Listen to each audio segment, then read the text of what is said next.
ሰላም ተማሪዎች እንዴት ናችሁ? ዛሬ ለ10ኛ ክፍል ተማሪዎች ሂስትሪ ዩኒት 2 ስክራምብልስ ፎር አፍሪካን ኤንድ በርሊን ኮንፈረንስ በሚል ርዕስ እንማማራለን። መልካም ቆይታ። As a learning outcome, at the end of this lesson or this session, the students will be able to state how colonial rivalries and conflict lead to the participation of Africa and explain the process of colonial occupation and its consequences of Africa and draw a sketch map of African colony. እንግዲህ ይህን ዩኒት ወይም ደግሞ ይህንን ሌሰን ወይም ይህንን ሴሽን ከተማራችሁ በኋላ ማለት ነው ከናንተ ከተማሪዎች አውሮፓውያን አፍሪካን በምን አይነት መልኩ ስክራምፕል እንዳደረጓት እንደተቀራመቷት ይህን ኮሎኒያል ፓወራቸውንም ሲያካሂዱ ምን አይነት ሜቶዶችን እንደተጠቀሙና በመቀጠልም ደግሞ በአፍሪካ ካርታ ውስጥ ማለት ነው የአፍሪካን ካርታ በመጠቀም የትኛዋ ሀገር ለየትኛዋ የቀኝ ተገዢ እንደነበረች ስኬች ታረጋላችሁ ታመለክታላችሁ ነው የሚለን። ሶ ቢፎር 1880s ከ1880 ዓመተ ምህረት በፊት ማለት ነው እንደ ግሪጎሪያን ካሌንደር only 10% of Africa was ruled by foreign power 10% የሚሆነው የአፍሪካ ፓርት ብቻ በውጭ ገዢ ይተዳደር ይመራ ነበር። most of the North African was under the nominal Turkish rule እንግዲህ አብዛኛው የሰሜን አፍሪካ ሀገር ማለት ነው በቱርኪሽ ነበር የሚገዛው ወይም የሚተዳደረው ማለት ነው። others include ኦማኒ ሩል ኢን ደ ዛንዚባር ኢዝላንድ፣ ብሪቲሽ ሴራሊዮንን ታስተዳድር ነበር። ፍሬንች ደግሞ አልጄሪያን ትገዛ ነበር። እንደ ቦሪስ ኤንድ ብሪቲሽ ኢን ሳውዝ አፍሪካ፣ ሳውዝ አፍሪካን ደግሞ ቦሪና ብሪቲሽ ያስተዳድሯት ይገዟት ነበር። ዘ ፖርቹጌዝ ኢን ሞዛምቢክ ኤንድ አንጎላ ኮስታል ኤሪያ፣ ፖርቹጋሎች ደግሞ አንጎላንና ሞዛምቢክን ሩልድ ያደርጉ ነበር በ1880ዎቹ አካባቢ ወይም ደግሞ ከ1880 ዓመተ ምህረት በፊት ማለት ነው። thus foreign rules were limited only to the coastal parts of Africa ነገር ግን ከ1880 ዓመተ ምህረት በፊት የኢሮፕ ኮሎኒ ወይም ደግሞ አፍሪካን ኮሎናይዝ ያደረጓቸው ኤሮፓውያን ኮስታል ፓርቱን ወይም ደግሞ የውቅያኖስ ዳርቻውን ወይም ደግሞ የባህር ዳርቻውን ብቻ ነበር። the rest of 90% of Africa was free from the foreign rule and was independent ነገር ግን 90% የሚሆነው የአፍሪካ ፓርት ከ1800 በፊት ያለው ነው እያወራን ያለ ነው። 90% የሚሆነው የአፍሪካ ፓርት ከፎሬን ሩል የጸዳ ወይም ደግሞ ኢንዲፔንደንት ነበር። ራሱን በራሱ ማስተዳደር የሚችል ፓርት ነበራት 90% ማለት ነው። ሌተር በኋላም ኤሮፒያን ኢንተረስት ኢን አፍሪካ ዋዝ ራዲካሊ ቼንጅድ ነገር ግን እየቆየ ሲመጣ ኢሮፕ በአፍሪካ ላይ የነበራቸው ኢንተረስት በአፍሪካ ላይ የነበራቸው ፍላጎት ራዲካሊ ቼንጅድ ሆነ ነው የሚለን። ኢን ዘ ፋየርስ ሪቫላሪ ማለት በፉክክር በሽቅድድም አንድ ነገር ለመግዛት መሞከር ማለት ነው። ማሲቭ ኤንድ ራፒድ ኮሎኒያል ኤክስፓንሽንስ ኦፍ ኢሮፒያን ኢን አፍሪካ ፍሮም ዘ 18th to the first decade of 20th century is called the scramble for Africa ምንድን ነው የሚለን?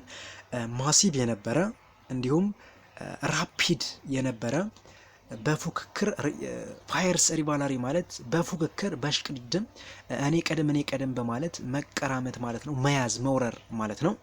እንዲሁም ማሲቭ የነበረ እንዲሁም ራፒድ የነበረ ኮሎኒያል ኤክስፓንሽን ከ1880 እስከ ፈርስት ዲኬንድ ኦፍ 20th ሴንቸሪ እስከ 20ኛው ሴንቸሪ የመጀመሪያዎቹ 10 ዓመታት ድረስ የነበረው ጊዜ ራፒድ የሆነ ማሲቭ የሆነ ኮሎኒያል ኤክስፓንሽን ስክራምፕልስ ፎር አፍሪካ ወይም አፍሪካን መቀራመት አፍሪካን መጫረት ተብሎ ይጠራል።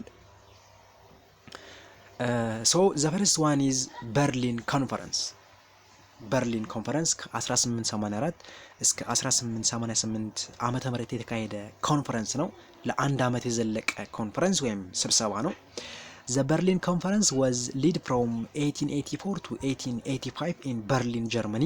ይህ በርሊን ኮንፈረንስ ከ1884 እስከ 1885 ዓመተ ምህረት በጀርመን ካፒታል ሲቲ ወይም መዲና በሆነችው በርሊን በጀርመን ከተማ የተካሄደ ኮንፈረንስ ነው። ዘ ጀርመን ቻንስለር ኦቶ ቫን ቢስማርክ ዋዝ ዘ ሊደር ኦፍ ዘ ኮንፈረንስ። ይህንን ኮንፈረንስ ሊድ ያደረገው የበርሊኑ ቻንስለር ኦቶ ቫን ቢስማርክ በሚባል ሰው የተመራ ነው። ዘ 14 ካንትሪስ ሪፕሬዘንትድ አት ዘ ታይም ዌር በበርሊን ኮንፈረንስ ላይ የተሳተፉ 14 ሀገራት እነማን ናቸው ካልን አውስትሪያ ሃንጋሪ፣ ቤልጅየም፣ ዴንማርክ፣ ፍራንስ፣ ጀርመኒ፣ ግሬት ብሪቴን፣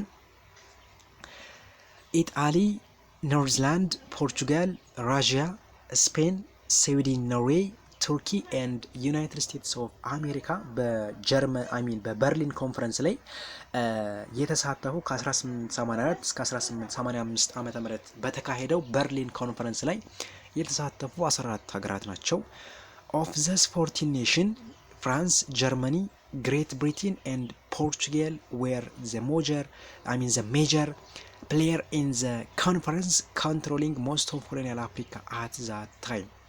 ከ14ቱ ሀገራት ወይም ከ14ቱ ኔሽኖች መካከል ፍራንስ፣ ጀርመኒ እና ግሬት ብሪቴን እንዲሁም ፖርቹጋል የኮንፈረንሱ መሪ ተዋንያን ነበሩ። ምክንያቱም በዛን ጊዜ ብዙ የአፍሪካ ሀገራትን ኮንኳይር አድርገው ወይም ደግሞ ኮሎናይዝ አድርገው ይዘው ስለነበረ የኮንፈረንሱ ወይም የስብሰባው መሪ ተዋንያን ነበሩ። እነማን?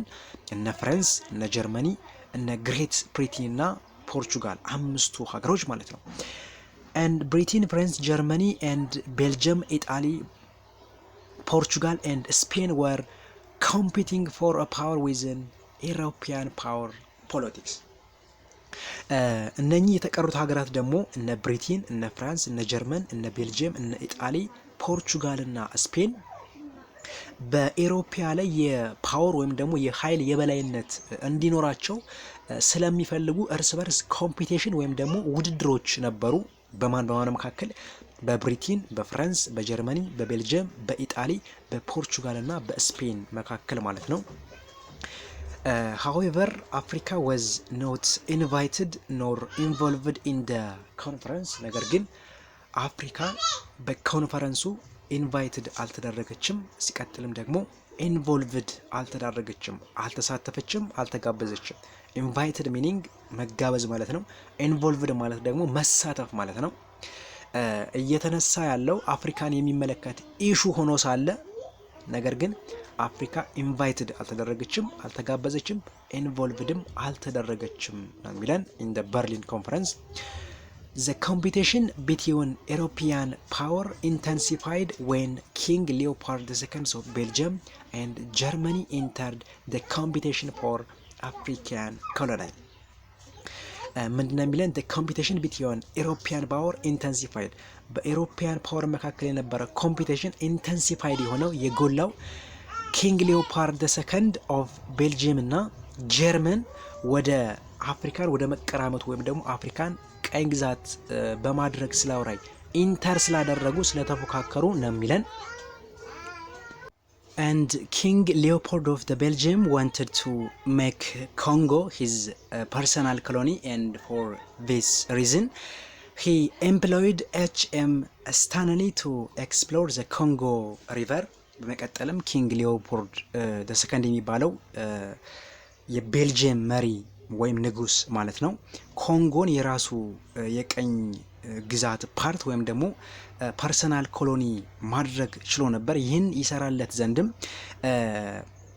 ስታንሊ የሚባለውን ኤክስፕሎረር ወይም ደግሞ አሳሽ ኮንጎ ሪቨርን እንዲያስስ ልኮት ነበር። ቢፎር ዘ በርሊን ኮንፈረንስ ከበርሊን ኮንፈረንስ በፊት ማለት ነው ኢን 1884 ጀርመኒ had proclaimed Togo, Cameroon, and Southwest Africa, which is Namibia. And in 1885, Tanganyika as its protectorate. ምንድነው የሚለን ከበርሊን ኮንፈረንስ ከ1884 በፊት ማለት ነው ጀርመን፣ ቶጎ፣ ካሜሮን እና ሳውዝ ዌስት አፍሪካ ወይም ደግሞ ናሚቢያን የራሷ የቀኝ ግዛት አካል እንደሆኑ ወይም እንዲሁም ደግሞ በ1885 ዓመተ ምህረት ታንጋኒካ ለራሷ እንደ ፕሮቴክቶሬት ማለት የሞግዚት በሞግዚት የምትተዳደር ሀገር ማለት ነው። የራሷ ሞግዚት የራሷ የቀኝ ግዛት አካል እንደሆነች ፕሮክሊምድ አደረገች። At the conference, the participants decide on the general act of the conference, which laid international guideline for the conference. በዚህ ኮንፈረንስ በበርሊን ኮንፈረንስ ማለት ነው ተሳታፊዎች ወይም ደግሞ ፓርቲሲፓንቶች ጀነራል አክት ወይም ደግሞ ጀነራል ጋይድላይን አርቀዋል። ይህም ኢንተርናሽናል ጋይድላይን ለኮሎናይዜሽን ሌሎች አፍሪካ ሀገራትን ኮሎናይዝ ለማድረግ ያመቻቸው ዘንድ እንደ ኢንተርናሽናል ጋይድላይን መስራት ችለው ነበር። ዘ በርሊን ኮንፈረንስ ማርክድ ደ ሪል ቢጊኒንግ ኦፍ ኮሎናይዜሽን ኢን አፍሪካ። ይህ በርሊን ኮንፈረንስ አፍሪካን ኦፊሻል በሆነ መልኩ ግልጽ በሆነ መልኩ ኮሎናይዝ ለማድረግ እንደምቹ አጋጣሚ የፈጠረ ኮንፈረንስ ነበር። ዜር አር አዝ መኒ ፕሪንሲፕል። ነገር ግን ይህን ሲያደርጉ በበርሊን ኮንፈረንስ ወይም ደግሞ እንደ አክት ወይም እንደ ህግ የረቀቁ ነገሮች አሉ አፍሪካን ኮሎናይዝ ለማድረግ ማለት ነው። ዘ ፈርስት ዋን ኢዝ ፕሪንሲፕል ኦፍ ኢፌክቲቭ ኦኩፔሽን። የመጀመሪያው ፕሪንሲፕል ኦፍ ኢፌክቲቭ ኦኩፔሽን የሚባለው ነው። According to Article 37 of the Final Act, the colonial power could acquire right over the colonial land only if they possess them. The first one is if they had treaty with local leader, if they flew their flag there, and if they established an administration in the territory with the police force to keep order. በአርቲክል 35 በጀነራል አክቱ ላይ ማለት ነው በጀርመን ወይም በበርሊን ኮንፈረንስ ላይ ከተካሄደ ስብሰባ በኋላ ጀነራል አክት ወይም ደግሞ ደንቦችን አወጣው ነበር ብለናል። ከዚህ ደንቦች መካከል አንደኛው the principles of effective occupation የሚለው ነው። በአርቲክል 35 በጀነራል አክቱ ላይ ማለት ነው በአርቲክል 35 መሰረት አንድ ሀገር ሌላኛዋን ሀገር ማስተዳደር መግዛት ወይም ደግሞ ለማስተዳደር ስልጣኑ መብቱ የሚኖራት ከታች የተዘረዘሩ ነገሮችን ካከናወነች ነው የሚለን። አንደኛ if they had a treaty with local leader፣ ከሎካል ሊደሮች ወይም ደግሞ ከአካባቢ ገዦች ጋራ ትሪቲዎችን ስምምነቶችን ካከናወነች and if they flew their flag there and if they established on administration and the territory with a police force to keep order። ፖሊስ ፎርሶችን ቴሪቶሪዎችን ወይም ደግሞ ድንበሮችን ለማስተዳደር ወይም ደግሞ ለመግዛት ያመቻት ዘንድ ፖሊስ ፎርሶችን በድንበሮች ላይ ማስቀመጥ ከቻለች፣ ሲቀጥል ደግሞ የራሷን ባንዲራ ኮሎናይዝ በምታደርገው ቀኝ በምትገዛው ሀገር ላይ ማውለብለብ መስቀል ከቻለች ነው ይላል የመጀመሪያው ትሪቲ ማለት ነው ወይም የመጀመሪያው አክት። and the second one is doctrine of the sphere of influence የሚለው ነው ሁለተኛው አክት ማለት ነው።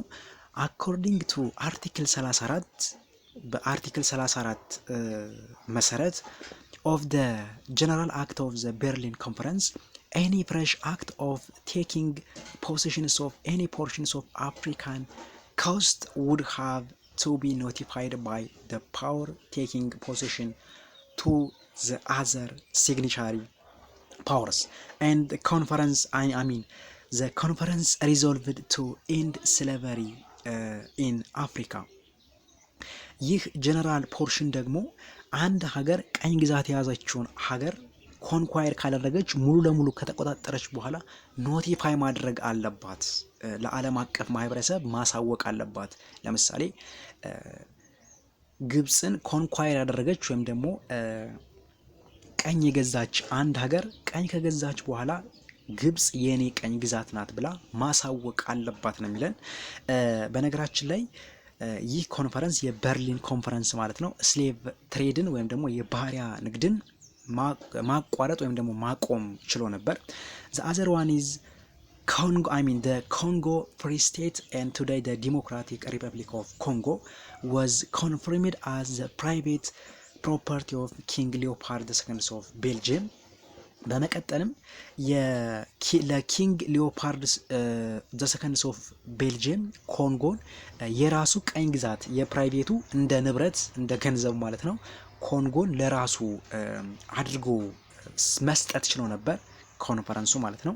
and free navigations of the Niger and the Congo እንዲሁም በኮንጎ ላይና በኒጀር ላይ ፍሪ የሆነ ኔቪጌሽን አሰሳ እንዲካሄድ መብቱን ሰጥቶ ነበር። and the colonial power followed different means to colonize Africa. There was a fake treaty and forces. A good example of such fake and trickery treaty was the Wuchari Treaty signed between Ethiopia and Italy. እንግዲህ ኮሎኒያል ፓወር የተለያዩ አማራጮችን ወይም ደግሞ የተለያዩ መንገዶችን መከተል ችሎ ነበር አፍሪካን ኮሎናይዝ ለማድረግ ማለት ነው። and this were a fake treaty and forces እነርሱም ፌክ ትሪቲዎችን የውሸት ስምምነቶችንና ኃይሎችን ይጠቀም ነበር ኮሎናይዝ ለማድረግ ማለት ነው። ለምሳሌ ያክል በኢጣሊና በኢትዮጵያ መካከል የተፈረመው ወይም ደግሞ የተከናወነውን የውጫሌ ትሪቲ እንደ ምሳሌ መጥቀስ እንችላለን። and Europeans were successful in rapidly partitioning Africa during the scramble because of the following reason እንግዲህ ኤሮፓውያን አፍሪካን ኮሎናይዝ ለማድረግ ብዙም አልተቸገሩም። ያን ያክል ስትራግል ወይም ደግሞ እንቅፋት አላጋጠማቸውም። እንደ ምክንያት የሚጠቀሱትም ኮሎናይዜሽንን በፍጥነት ያከናውኑበት ምክንያት ማለት ነው።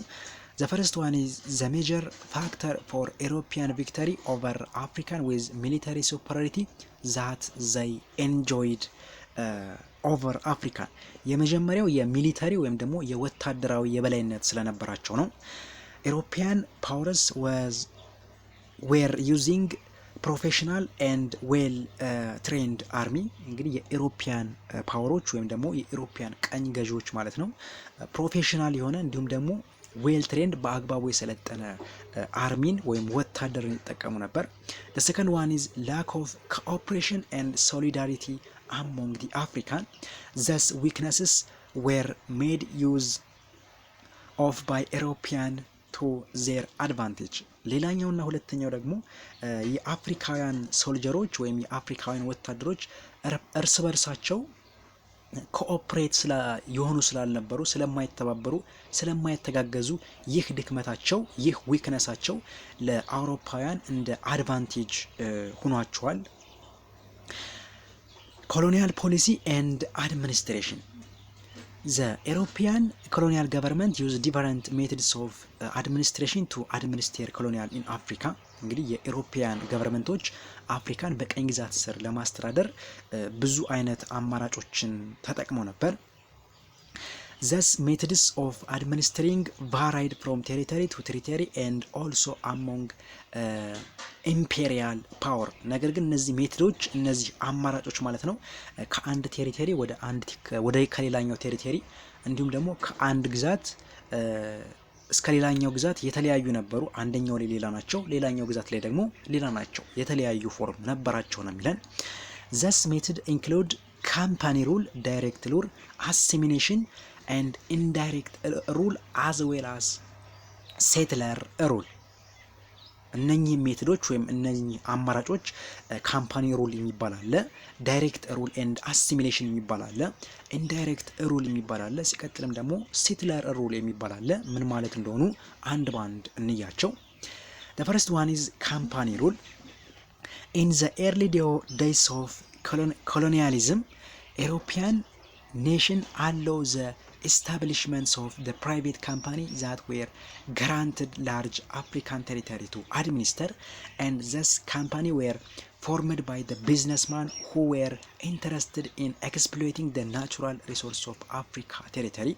ይህ ካምፓኒ ሩል የሚለን በቀደመው ጊዜ ኤሮፓውያን ማለት ነው የራሳቸው ሀገር ወይም ደግሞ የራሳቸው ሲቲዝን የሆነውን አቅሙ ያለው ጉልበቱ ያለው ንብረቱ ያለውን ሰው ወይም ካፓሲቲ ያለውን ሰው በአፍሪካ ውስጥ በመሄድ ፕራይቬት ካምፓኒዎችን በመመስረት ኢንዱስትሪዎችን በመመስረት ማለት ነው ያሉትን ናቹራል ሪሶርሶች ኤክስፕሎይት እንዲያደርግ እንዲመዘብዝ ወይም ደግሞ ኤክስፕሎይት እንዲያደርግ ፍቃዱን ሰጠው ነበር።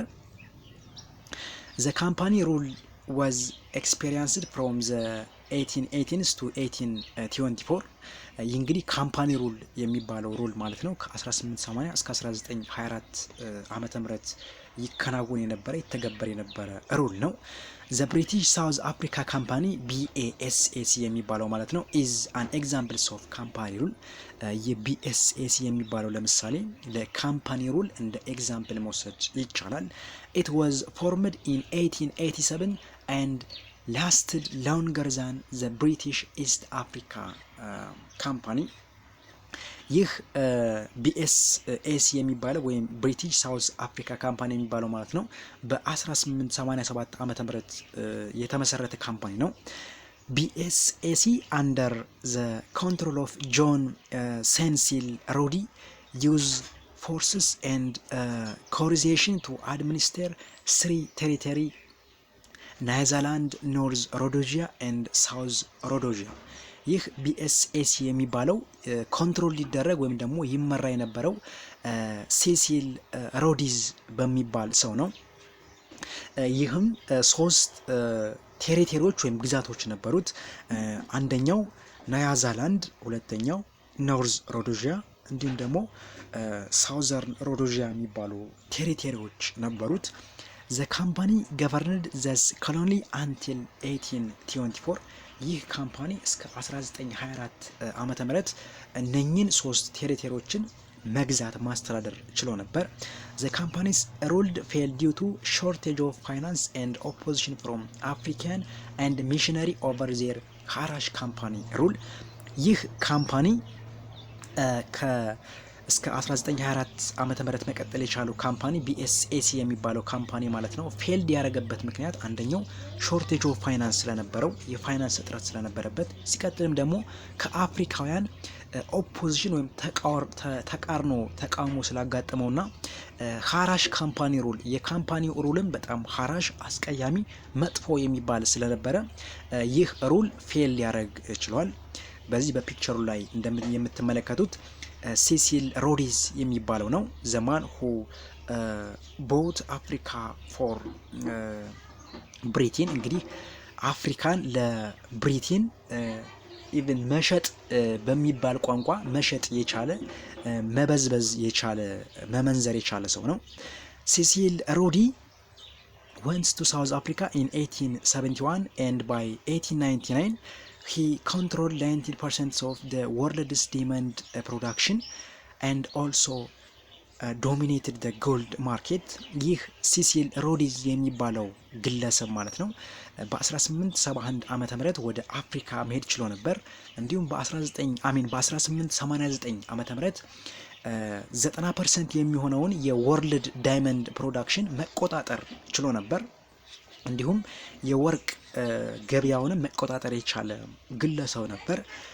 served as a prime minister of the British Cape Colony from 1819 up to 1896 and extended British control to other parts of Africa። እንግዲህ ከ1890 እስከ 1896 ዓመተ ምህረት ለብሪቲሽ ኮሎኒ ማለት ነው እንደ ፕራይም ሚኒስተር መሆን ያገለገለ ነበር።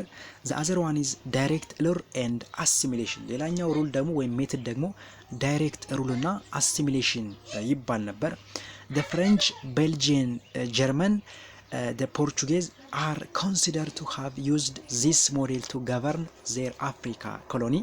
እንግዲህ ከአውሮፓ ሀገራት እንደነ ፍራንስ፣ እንደነ ቤልጂየም፣ እንደነ ጀርመኒ እና እንደነ ፖርቹጌዝ ያሉ ሀገራት ይህን ሩል ዳይሬክት ሩል ወይም ደግሞ አሲሚሌሽን የሚባለውን ሩል ይጠቀሙ ነበር። the direct rule system, indirect rule system, African indigenous rulers and local governments were removed and replaced by European personnel። እንግዲህ በዳይሬክት ሩል መሰረት ማለት ነው አፍሪካውያን ኢንዲጂነስ ሩለሮች ወይም ደግሞ ሎካል ሊደሮች ከስልጣናቸው እንዲነሱ ይደረጉና በኤሮፓያን ፐርሰኖች ወይም ደግሞ በኤሮፓያን ሰዎች እንዲተኩ ይደረጋል። አፍሪካን ቺፍ ዌር አሳይንድ ቱ the lower level of the administrative structure to collect taxes, recruit labor and support rural African opposition. suppress rural African opposition.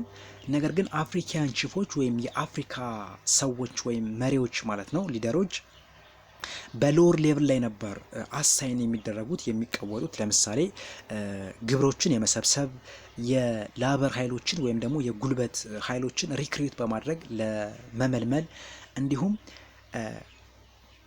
ሩራል አፍሪካን ኦፖዚሽኖችን አንቲ ኮሎናል የሆኑ አይዲያ ያላቸው ሰዎችን ሰፕረስ ማድረግ የመጨቆን ስራ ነበር የሚሰጣቸው። አንደር ዘ ዳይሬክት ሩል ዘ ፍሬንች ገቨርንመንት ኮንሲደር ኢትስ አፍሪካን ኮሎኒ አዝ አ ፓርት ኦፍ ፍራንስ። ይህን ዳይሬክት ሩል ትከተል የነበረች አንደኛው ሀገር ፍራንስ ነች። እንደ ፍራንስ ገቨርንመንት አይዲያም ምን ኮንሲደር ያደርግ ነበር ነው የሚለን ኢትስ ኮሎኒ በአፍሪካ ውስጥ የሚገኙ ቀኝ ግዛቶቿ የፈረንሳይ አንድ ፓርቶች አንደኛው የግዛቷ አካሎች እንደሆኑ ኮንሲደር ያደርግ ነበር። The French colonial policy of direct rule and assimilation was designed by Albert Sarraut. ይህ ዳይሬክት ሩል የሚባለው ሜትድ አሳይን የተደረገው ወይም ዲዛይን የተደረገው በአልበርት ሳሮት በሚባል ግለሰብ ነው።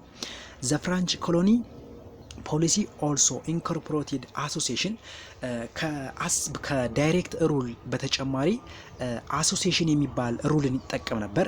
አኮርዲንግ ቱ አሲሚሌሽን ፖሊሲ በአሲሚሌሽን ፖሊሲ መሰረት አን አፍሪካን አፍተር ሪሲቪንግ ፍራንች ኤጁኬሽን ስቱድ ኤ ቻንስ ኦፍ ቢካሚንግ ፍራንስ። በዚህ በአሲሚሌሽን ወይም ደግሞ ውህደት በሚባለው ማዋሃድ በሚባለው ፖሊሲ መሰረት ማለት ነው አፍሪካውያን የፈረንሳይ ኤጁኬሽን ወይም የፈረንሳይ ትምህርትን ከወሰዱ በኋላ እንደምን ይቆጠሩ ነበር ነው የሚለው እንደ ፈረንሳያዊ እንደሆኑ የፈረንሳይ ዜጋ እንዳላቸው ሰዎች ይቆጠሩ ነበር። and assimilation accepted the inherent superiority of French culture over other part። ይህ አሲሚሌሽንም የፈረንሳይ ካልቸር ወይም ደግሞ የፈረንሳይ ባህል በሌሎች ላይ ሱፔሪየር እንደሆነ የበላይ እንደሆነ አክሴፕትድ ያደርግ ነበር ነው የሚለው ቀኝ የተገዛው ሀገር ማለት ነው። የፈረንሳይ ካልቸር የፈረንሳይ ባህል የፈረንሳይ እምነት ከራሱ ካልቸር ከራሱ ባህልና ከራሱ እምነት የበላይ እንደሆነ ያምን ነበር። So in practice the assimilation policy in the colonial meant to extension of the French language institution laws and customs። ይህ አሲሚሌሽን ፖሊሲም ፈረንሳይ የራሷን ላንጉጅ የራሷን ኢንስቲትዩሽን እንዲሁም የራሷን ሎውና ከስተሞች በሌሎች ላይ በነጻነት ፕራክቲስ እንድታደርግ ፍቃዱን ሰጧት ነበር። the other colonial approach French used in the Africa was known as association። ሌላኛው ኮሎኒያል አፕሮች ፈረንሳይ የምትጠቀመው ማለት ነው አሶሲዬሽን ይባል ነበር። ፈረንሳይ በአፍሪካ ላይ የምትጠቀመው ኮሎኒያል ሜትድ ነው፣ አሶሲዬሽን ይባላል። it was opposite idea of assimilation policy። ይህ የአሶሲዬሽን ፖሊሲ ማለት ነው ከአሲሚሌሽን ፖሊሲ ኦፖዚት አይዲያ ነው ወይም ተቃራኒ የሆነ አይዲያ ነው። it implied that the relationship between the conqueror and the conquered should be one of the association, not identity and merging.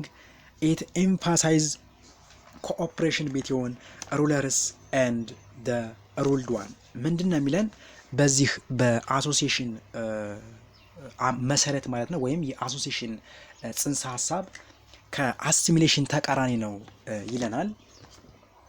ይህ አሶሲዬሽን ማለትም በጋራ መግዛት ያለውን ነገር የበላይነት ወስዶ በአይዴንቲቲ ደረጃም በሌሎች ኩነቶች ደረጃም ማለት ነው የበላይነት ወስዶ ኮንኳየርድ የሆነው አካል ኮንኳየረር ማለት ገዥ ማለት ነው ወይም ቀኝ ገዥ ማለት ነው። ኮንኳየርድ የሚለው ደግሞ ቀኝ የተገዛውን ወይም ደግሞ ሰፕረስ የሚደረገውን የሚጨቆነውን ለማመልከት ነው።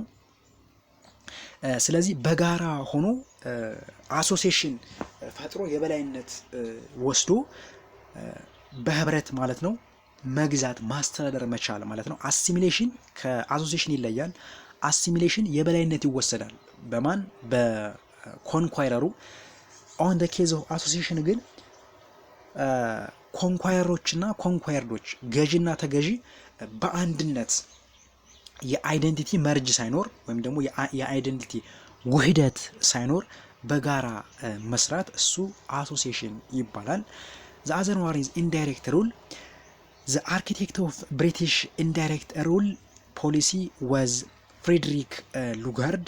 ይህ ኢንዳይሬክት ሩል የሚባለውን ፖሊሲ ዲዛይን ያደረገው የብሪቲሽ ዜግነት ያለው ወይም የብሪቲሽ ተወላጅ የሆነው ፍሬድሪክ ሉጋርድ በሚባል ግለሰብ ነው ዲዛይን የተደረገው። ሉጋርድ ኤክሰርሳይዝድ ዚስ ፖሊሲ ዌን ሂ ዋዝ ገቨርነር ኦፍ ናይጄሪያ ኤንድ ብሪቲሽ ኢስት አፍሪካ። ይህ ሉጋርድ የሚባለው ግለሰብ ማለት ነው ይህን ፖሊሲ ፕራክቲስድ ማድረግ ወይም ኤክሰርሳይዝ ማድረግ የጀመረው ናይጄሪያን እና ብሪቲሽ ኢስት አፍሪካን ያስተዳድር ወይም ደግሞ ይመራ በነበረበት ጊዜ ነው። ዚስ ሲስተም ኦፍ ገቨርናንስ ዩዝ ኢንዲጂነስ አፍሪካ ሩለር ዊዝን ዘ ኮሎኒያል አድሚኒስትሬሽን። ይህ ኢንዳይሬክት ሩል ደግሞ ኢንዲጂነስ አፍሪካ ሩለሮችን ወይም መሪዎችን ለቀኝ ግዛት አድሚኒስትሬሽን መጠቀም መቻል ማለት ነው። ከዳይሬክት ሩል በተለየ መልኩ ማለት ነው። ዳይሬክት ሩል ኢንዲጂነስ አፍሪካን ሩለሮችን አንስቶ በኢሮፖች ሪፕለስ ማድረግ ነበር። ነገር ግን በዚህ በኢንዳይሬክት ሩል መሰረት ማለት ነው ኢንዲጂነስ አፍሪካን ሩለሮችን ተጠቅሞ ማስተዳደር መቻል ማለት ነው፣ እንደ ወኪል ማለት ነው። ፍሬድሪክ ሉጋርድ ኢን ሂዝ ቡክ ዘ ዱዋል ማንዴት ኢን ብሪቲሽ ትሮፒካል አፍሪካ ፐብሊሽድ ኢን 1922 ኤክስፕሌንድ ዘ ኢምፖርታንስ ኦፍ ኢንዳይሬክት ሩል። እንግዲህ በ1922 ዓመተ ምህረት ጽፎት በነበረው መጽሐፉ ላይ ፍሬድሪክ ሉጋርድ ማለት ነው ኢንዳይሬክት ሩል የኢንዳይሬክት ሩልን ጠቀሜታ ወይም ኢምፖርታንሲ ኤክስፕሌንድ ማድረግ ማብራራት ችሎ ነበር። አኮርዲንግ ቱ ሂም በሱ መሰረት ማለት ነው ኢንዳይሬክት ሩል ዋዝ profitable to administer colony in the Africa because it was the cheapest and most effective way. According to him በሉጋርድ መሰረት ማለት ነው indirect rule was profitable አትራፊ ነበር። አፍሪካውያንን ለማስተዳደር አፍሪካውያንን ለመምራት አትራፊ ነበር። ምክንያቱም ቺፐስት ስለነበረና ቀላል ስለነበረ ሞር ፕሪፈሬብል ነው ወይም ደግሞ ተመራጭ ነበር ወይም ፕሮፊቴብል ነው ብሎ ይናገር ነበር ሉጋርድ ማለት ነው።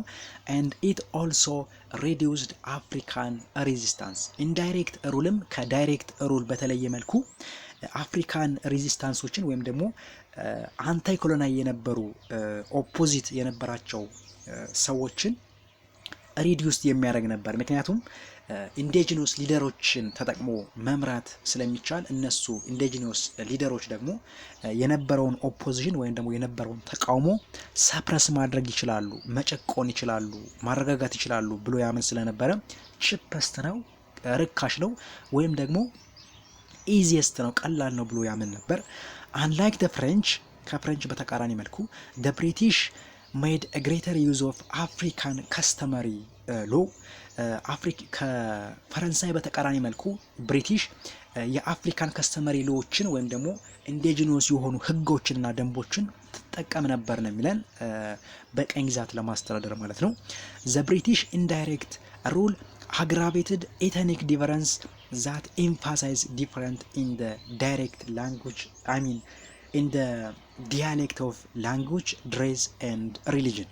ምንድነው የሚለን ብሪቲሽ ኢንዳይሬክት ሩል አግራቤትድ በአፍሪካውያን መካከል የኤትኒክ ዲፈረንስ እንዲኖር በላንጉጅ በድሬስ እንዲሁም ደግሞ በሪሊጅን መካከል በአፍሪካውያን መካከል ማለት ነው በአንደኛው አፍሪካ ሀገርና በሌላኛው አፍሪካ ሀገር መካከል የዘየ ወይም ደግሞ የዲያሌክት ዲፈረንስ እንዲኖር አስችሏል ነው የሚለን። ዘ አዘር ዋን ኢዝ ሴትለር ሩል። የመጨረሻው ደግሞ ሴትለር ሩል የሚባለው ነው። ኤሮፒያን ካም ኤንድ ሴትልድ ኢን አፍሪካ ኢን መኒ ኬዝ ዲስፕሌሲንግ ኢንዲጂኒየስ አፍሪካ። ኤሮፓውያን ወደ አፍሪካ በሚመጡበት ጊዜ ኢንዲጂኒየስ አፍሪካውያን ወይም ደግሞ ነባር አፍሪካውያንን ዲስፕለስ በማድረግ በማባረር ራሳቸው በአፍሪካ ላይ ሴትል ሊያደርጉ ነበር፣ ይሰፍሩ ነበር ነው የሚለን በኢንዲጂኒየስ አፍሪካውያን ቦታ ማለት ነው። ሴትለር ኮሎኒስ ዌር ፋውንድ ኢን ዘ ሳውዘርን አፍሪካ ኢንክሉዲንግ ዘ ኮሎኒ ኦፍ ሳውዝ አፍሪካ ሳውዘርን ኤንድ ኖርዘርን ሮዴዥያ ወይም ዚምባብዌ እና ናሚቢያ የሚባሉት ማለት ነው። ምክንያቱም ኖርዘርን ሮዴዥያ የሚባሉት ዚምባብዌ እና ናሚቢያ ሁለቱን ሀገራትን አካቶ የያዘ ነው። አንጎላ፣ ሞዛምቢክ ኤንድ ሳውዝ ዌስት አፍሪካ ዊች ኢዝ ናሚቢያ በእነዚህ ሀገራት ላይ ይተገበር የነበረ ሩል ነው ሴትለር ወይም ደግሞ የሰፈራ ህግ የሚባለው ማለት ነው። ኢን አዲሽን ሴትለር ሩል ዋዝ ፕራክቲስድ ኢን ኬንያ ኤ ብሪቲሽ ኮሎኒ ኢን ኢስት አፍሪካ ኤንድ አልጄሪያ ኤ ፍሬንች ኮሎኒ ኢን ዌስት አፍሪካ። ይህ ሴትለር ሩል በአብዛኛውን ጊዜ በደቡብ አፍሪካ ይከናወን ወይም ደግሞ ይተገበር የነበረ ሩል ነው። ነገር ግን በኬንያም የመተግበር እድሉን አግኝቶ ነበር በብሪቲሽ አማካኝነት ማለት ነው። እንዲሁም በአልጄሪያ ማለት በኖርዝ አፍሪካ የምትገኝ ወይም ደግሞ በሰሜን አፍሪካ የምትገኝ ሀገር ናት። ይህ ሩል በአልጄሪያ ላይ በፈረንሳይ በኩል ማለት ነው መተግበር ችሎ ነበር። ሂር ዘ ፈርታይል ላንድ ኦፍ አፍሪካ ፔዛንት ዌር ቴክን ኤንድ ጊቭን ኢንቱ ማይኖሪቲ ዋይት ሴትለር። በሴትለር ሩል አማካኝነት ማለት ነው ወይም በሴትለር ሩል መሰረት ፈርታይል የሆነው ለም የሆነው የአፍሪካ ክፍል ወይም ደግሞ የአፍሪካ መሬት ለነጭ ሰፋሪዎች ወይም ደግሞ ለዋይት ሴትለሮች ተሰጥቶ እንዲገለገሉበት ወይም እንዲጠቀሙበት ይደረግ ነበር። ዘ አድሚኒስትሬሽን ዋዝ ቨሪ ሃራሽ ኦን አፍሪካ ኤንድ ሬሲስት። ይህ አድሚኒስትሬሽን ሴትለር ሩል የሚባለው ማለት ነው በጣም አስቀያሚ በጣም ሃራሽ የሆነ ሩል ነበር። ዲው ቱ ሴትለር ሩል አፍሪካን ቢካም ላቦሬር ኤንድ ላንድነስ ቴናንትስ። በሴትለር ሩል ወይም ደግሞ በሰፋሪዎች ህግ አማካኝነት ማለት ነው አፍሪካ ላቦሬር የጉልበት ተበዝባዥ ወይም ደግሞ ላንድነስ ቴናንት ማለት መሬት የሌለው ጭሰኛ ሰው ማለት ነው ሁና ነበር። አፍሪካውያን ማለት ነው አስቀድሞ ላቦሬር ሆና ነበር የጉልበት ሰራተኛ ማለት ነው። ሲቀጥልም ደግሞ ላንድለስ ቴናንት መሬት እያላቸው ነገር ግን መሬታቸው በነጮች ተነጥቆ ስለነበረ ላንድለስ ወይም መሬት አልባ ሆና ነበር። ኢን ኬንያ ፎር ኤግዛምፕል ኢን ደ ኩኩዩ ሁ ሎስት ዜር አንሲስተር ቴሪቶሪ ኢዝ ሶ ኮልድ ዋይት ሃይላንድ ቱ ኢሮፒያን ሴትለር መርጅድ ኢን ደ ማስ ኦፍ ግሮዊንግ ኦርባን ሴንተር ላይክ ናይሮቢ ኢን ሰርች ኦፍ ኤምፕሎይመንት። ለምሳሌ በኬንያ በኩል ኩኩዩ የሚባል ነገድ አለ። ኩኩዩ ማለት በኬንያ ውስጥ የሚኖር አንድ ነገድ ወይም ደግሞ አንድ ሬስ ነው። ስለዚህ ይህን የኩኩዩ ማህበረሰብ ዜጎችን በብሪቲሽ አማካኝነት ናይሮቢ ውስጥ በሚከናወን ፋብሪካ ወይም ደግሞ ፕሮዳክሽን ሰርቪስ ላይ ለማሳተፍ አብዛኛውን የኬንያን ተወላጅ ወይም ደግሞ የኬንያን ማህበረሰብ የኩኩዩ ነገድ አባል ማለት ነው መበዝበዝ ችላ ነበር። In general, colonial administrative implied by European colonial rules varied from country to country። እንደ አጠቃላይ መያዝ ያለባችሁ ኤሮፓውያን አፍሪካውያንን ቀኝ ለመግዛት ወይም ደግሞ ኮንኳየር ለማድረግ ከሀገራት የተለያየ ሩልን ይጠቀሙ እንደነበረ፣ ለምሳሌ አስቀድሞ ዳይሬክት ሩል እነ ፈረንሳይ ይጠቀሙት እንደነበረ አይተናል። ኢንዳይሬክት ሩልንም ሌሎች እነ ብሪቲሽ ይጠቀሙት እንደነበረ አይተናል። ሌላው ሴትለር ሩልን እንግሊዛውያን በተለይ በደቡብ አፍሪካ በኩል በስፋት ይጠቀሙት ነበር ብለናል። ስለዚህ ከሀገር እንደሚለያይ ማወቅ አለባችሁ። ዲስፓይት ዘስ ዲፈረንስ ኦል ኮሎኒያል ገቨርንመንት ሼርድ አ ሰርቴን ኮመን ፊውቸር ሰች አዝ ነገር ግን የሚጠቀሙት ሩል የሚጠቀሙት መንገድ ይለያይ እንጂ አንድን ሀገር ለማስተዳደር የሚጠቀሙበት ሩል ከአንደኛው ሀገር የሌላኛው ሀገር ይለያይ እንጂ ነገር ግን ኮሎኒያል ገቨርንመንቶች ወይም ደግሞ ቀኝ ገዢ መንግስታት የጋራ የሚያደርጋቸው ወይም የሚያመሳስላቸው ነገሮች አሉ። አንደኛው ኦል ኮሎኒያል ሲስተም ዌር አንዲሞክራቲክ፣ ሁሉም የኮሎኒያል ሲስተሞች ወይም ገቨርንመንቶች አንዲሞክራቲክ ነበሩ፣ ኢ ዲሞክራሲ ነበሩ። ኮሎኒያል ሩል was most often imposed without consent from the African people, and all form of colonial rule engaged in divide and rule። አስቀድሞ አንዲሞክራቲክ ነበሩ። ሁሉም ኮሎኒያል ሩሎች ወይም ደግሞ ሁሉም ኮሎኒያል ጋቨርንመንቶች የሚያመሳስላቸውን ነገሮች ነው እያየን ያለን። ምንም እንኳ የሚጠቀሙበት ፖሊሲ የሚጠቀሙት ሩል ከአንደኛው ሀገር የሌላኛው ሀገር ይለይ እንጂ አንድ የሚያደርጋቸው ፊውቸር ወይም አንድ የሚያደርጋቸው ባህሪ ነበራቸው። አንደኛው እንዳየነው አንዲሞክራቲክ ነበሩ ወይም ኢዲሞክራቲክ ነበሩ። ሌላኛው የአፍሪካውያን ፈቃድ ሳይሆን አፍሪካውያን ሳይፈቅዱ ማለት ነው፣ ያለ ፈቃዳቸው ያለ ኮንሰንታቸው ኮሎኒያል ሩላቸውን ወይም ደግሞ ህጋቸውን ኢምፕሊመንት ያደርጉ ነበር፣ ይተገብሩ ነበር። አፍሪካውያን ሳይፈቅዱ ማለት ነው። ኮንሰንት ሚኒንግ ፍቃድ ማለት ነው።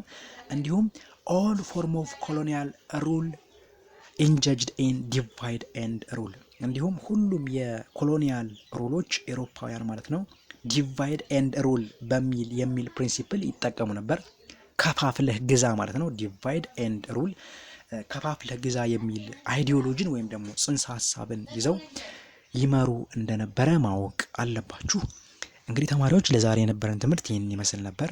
ቀጣይ በሌሎች ትምህርቶች እስከምንገናኝ መልካም ጊዜ